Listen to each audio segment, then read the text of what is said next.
क्या light Yagami सच में एक शिनिगामी बन गया है या फिर उसकी आत्मा कभी शांति नहीं पा सकी? अगर तुम्हें लगता है कि डेथ नोट का एंडिंग सिर्फ एक सिंपल कंक्लूजन था, तो हो सकता है तुम्हें ये वीडियो देखने के बाद अपनी सोच बदलनी पड़े। लाइट यागामी का अंजाम डेथ नोट एनिमे के एंडिंग में दिखाया गया। एल का सक्सेसर नियर उसकी चतुराई को मात देता है। लाइट गोली लगने के बाद भागता है, लेकिन आखिर में एक सुनसान जगह पे गिर जाता है। रियुक उसका नाम डेथ नोट में लिखता है और वो वहीं पे मर जाता है। लेकिन अब सवाल ये उठता है,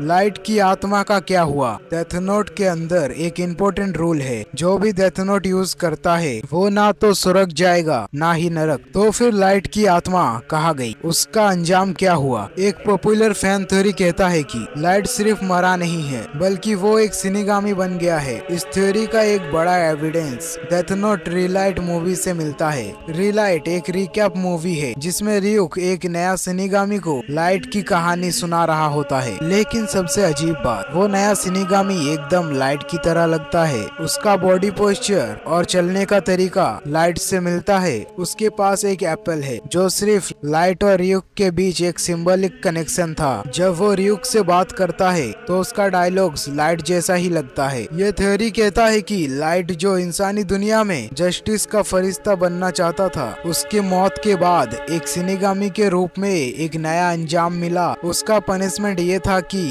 अब वो एक ऐसा क्रिएचर बन गया जो सिर्फ मौत ला सकता है, जिसे कभी भी इंसान या जस्टिस की परवाह नहीं होती। अगर हम लाइट की पर्सनैलिटी को देखें तो उसका सबसे बड़ा मोटिव था दुनिया का सबसे बड़ा और ताकतवर इंसान बनना। पर जब उसका गेम खत्म हुआ तो क्या उसकी आत्मा एक बेचैन और श्रापित रूह बन गई? जापानीज कल्चर और बुद्धिज्म के अनुसार अगर कोई इंसान अपनी इच्छाएं पूरे किए बिना ही मर जाए तो उसका आत्मा एक बेचैन आत्मा बन जाता है। लाइट एक ऐसा इंसान था जो खुद को भगवान मानता था। जब उसके सपने टूट गए तो क्या उसका आत्मा कभी शांति पा सकता है? कुछ थ्योरीज ये भी कहती है कि लाइट एक वंडरिंग स्पिरिट बन गया जो हमेशा दुनिया में एक नया मौका का तलाश करता रहेगा। लाइट का ईगो, उसका एम्बिशन, उसका पावर हैंगर कभी भी उसे शांति नहीं लेने देगा। अब सवाल ये उठता है, लाइट ने जो किया क्या वो जस्टिफाइड था? क्या अगर उसकी आत्मा सफरिंग में है तो क्या हम कह सकते हैं कि उसका पनिशमेंट फेयर है, या फिर वो एक बेवकूफ जीनियस था जो बस दुनिया को बेटर बनाना चाहता था?